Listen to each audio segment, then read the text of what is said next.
Hello, so today I'm actually going to be talking about this organization that I've been part of for pretty much since I was 22 years old, and since I'm 38 now, that says I've been involved with it for a long time. It's called the Camarilla. Back then it was just called the Camarilla. It is the live-action fan club for the games, The World of Darkness, that have come out. The reason I'm making this particular post is I'm kind of at a crossroads right now and seriously thinking about stopping playing the game. I'll just be going through a brief synopsis of the characters I've had in the past, pretty much from the beginning to the end. Uh, my original character when I first started playing was a character I played in tabletop. I just converted over to live action. It was a Bruja by the name of Kotaro Minami. He was really good, and I enjoyed the experience with him. He ended up dying in service of the Justicars, the bigwigs of the good guys, and I was pretty satisfied with how he died, mainly because his story had a beginning and an end, even if it wasn't as long as I really anticipated. Sometime during the playing of Kotaro, though, I created this other character named Peter Cretus, who was a Tremere. Um, he was very much outside the norm of the Tremere, and he ended up doing some bad things and having a Tremere tribunal called on him several times before he was finally reprogrammed into a personality called Darius McAllister, who was very much a inline Tremere. And the problem was Darius. I played Darius much like Data from Star Trek. He didn't really understand humanity, and it was difficult for him, and he ended up uh, developing a friendship slash he was never really sure whether anything went anywhere with another character named Luna Moonstone. Um, and as a result, there were certain things that happened, and eventually Darius was ordered away by several higher ups in the Tremere clan, and he was killed. I actually never got a complete story as to who ordered my death, and that kind of annoyed me because I didn't get a chance to role play with the death or find out anything that was going on. I kind of got screwed over by the storyteller who was my direct superior in the clan here, or when I was living in San Antonio. It was more than a little fishy, but I eventually just gave up on it. After Kotaro died, I ended up creating a character named Dieter of the Furry Day, a Ravnos. He was an elder of the clan, but the Ravnos are a clan of gypsies for the most part. They don't recognize elder status and things of that nature, so by Camarilla standards, he would have been an elder, but because he's a Ravnos, he's really not. The Camarilla treated him as such. He was what's called a lore master. He made a point of learning information about everything and anything. He was kind of a junkie on that. I played him the longest I've ever played any character. He was played for almost 9 years.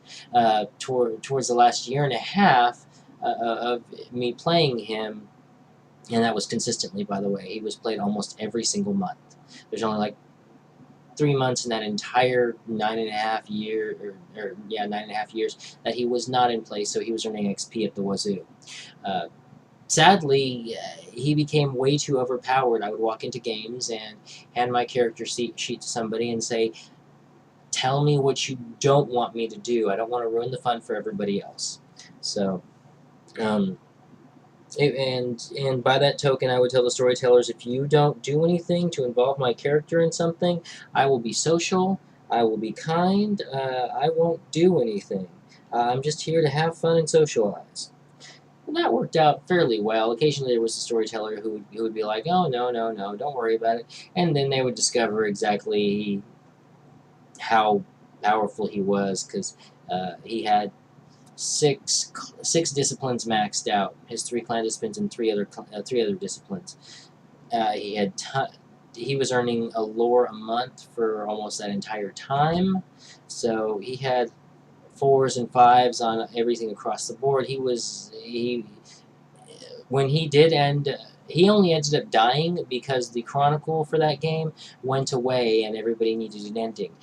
He got the very best ending I could have ever wanted for any character, because he had been around since I believe it was 1042.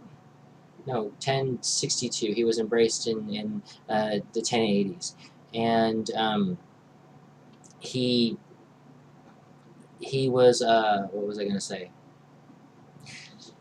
Oh, he had a beginning, a middle, and an end to the story. In the end, he had a purpose from the moment he was created, and he lived to fulfill that purpose. And it was a pretty good purpose. And he knew eventually his fate would be to die, and he accepted that. And he kind of died and went to heaven, for lack of a better term. So I was very happy with that. That was from the vampire side in the old World of Darkness. I had two characters I played in the World of Darkness for Werewolf.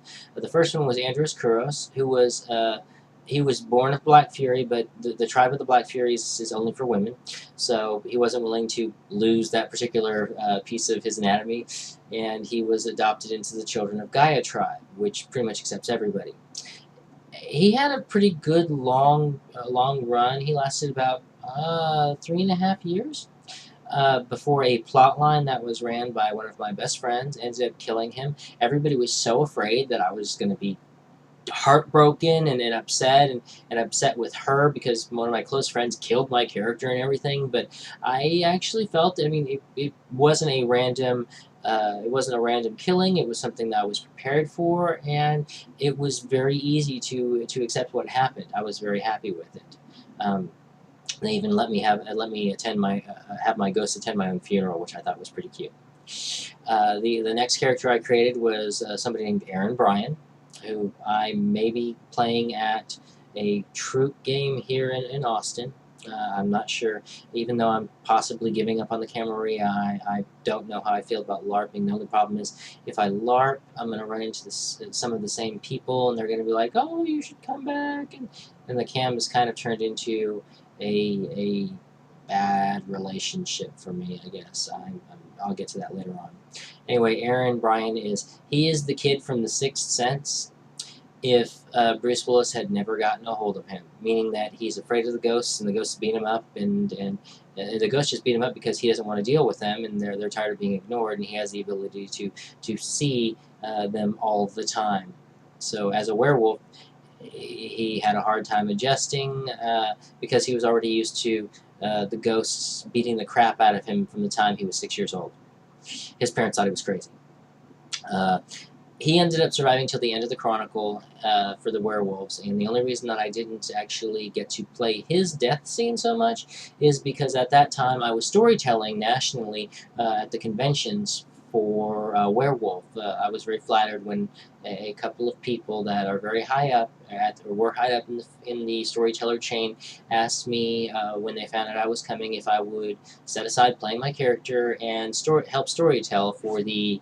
I think at the last werewolf game we ever held, there was about 350 people, and there were 10 of us being storytellers, maybe 12. And then there were some narrators who didn't know about the plot, so they could only run simple challenges. It was hectic, it was chaotic, it was an absolute freaking blast, and I loved every moment of that. That actually is one of my top 10 best moments within the Camarilla itself. In the Changeling game, I played a character named Sakai Shinma, who started off as a baron, and he ended up being a duke by the end of the game.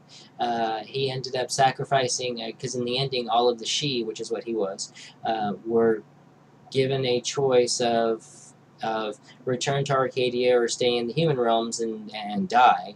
And his true love was a satyr by the name of Jake. And Jake was not allowed back into Arcadia because he wasn't a sheik, he was a satyr. And so Sakai ended up sacrificing his immortality to stay here with Jake. It had kind of a happily ever after if you don't think about the fact that Sakai is going to die. Anyway, those are all my old world characters. New world, I have only one. Well, actually, I had a few, but I don't even remember the Forsaken Games character. I have Talon. Talon DeHart. He is based off of a real-life friend of mine. I asked his permission. Maybe I shouldn't have asked him when he was drunk, but he said okay. And so I've made Talon, who is a Nosferatu Ordo Dracul. And I have been enjoying playing him for the most part. It's kind of a hit and miss. When I have fun with him, I'll be kind of having fun. When I don't, I'm bored so badly at the games. Which brings me to the ones I've mentioned before, Kieran Richards and Dave Marcus, and the when they restarted back the Masquerade Chronicle. The problem is that with Kieran in this chronicle, playing a Tremere, you are the redheaded stepchild of everyone. It doesn't matter how good you are or what you've got on your character sheet, or they are bound and determined to hate you. And nothing I have done has changed that. And I'm really, really tired of it. It's just, it sucks beyond the telling of it. Then there, hold on. Oh, thanks.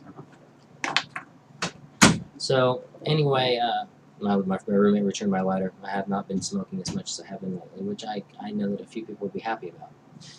The problem is that with the Camarilla is that lately it's gotten so much more worse, in my opinion.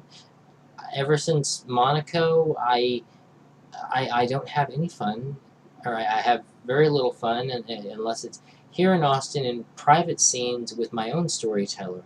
I can't get back in the national, in the national or even the regional game.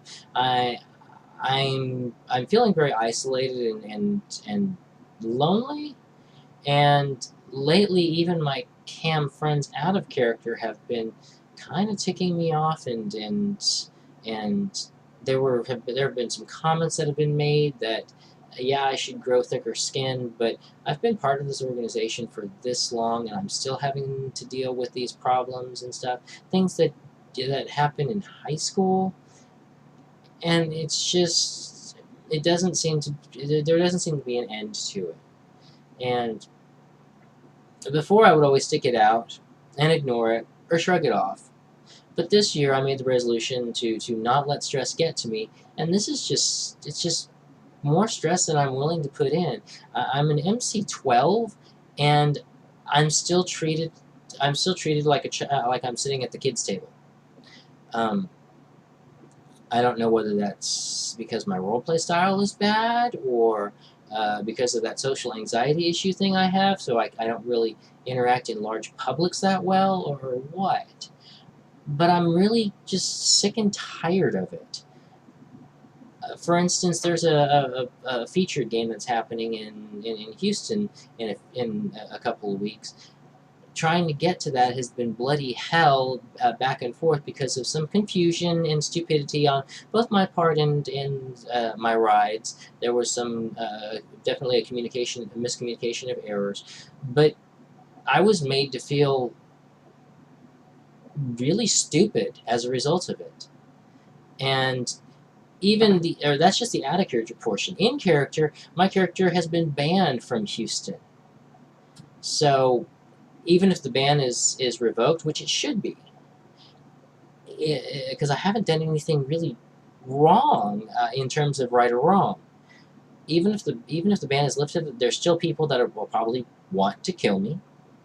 There's an elders meeting that my character should be allowed to, but because it's being run by a traditional and my character's only a pretend elder, it's not. But in the same time, there's a character who was embraced earlier this year who is being allowed, and the explanation I was given is not really that impressive. It seems like, well, it kind of rubbed me the wrong way.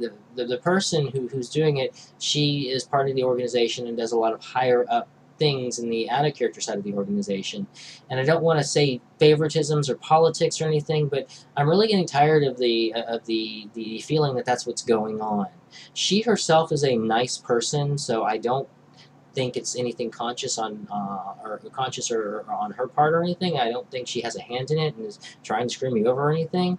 I'm really tired of the double standards, the bullshits, the making me being made to feel this bad about myself for months on end. And so I'm doing some serious consideration into whether or not I should leave. So that's me. That's me today. And in terms of the Camarilla, I have no idea whether I'm actually going to stop or not. Till next time, good luck, and I'll talk to you later.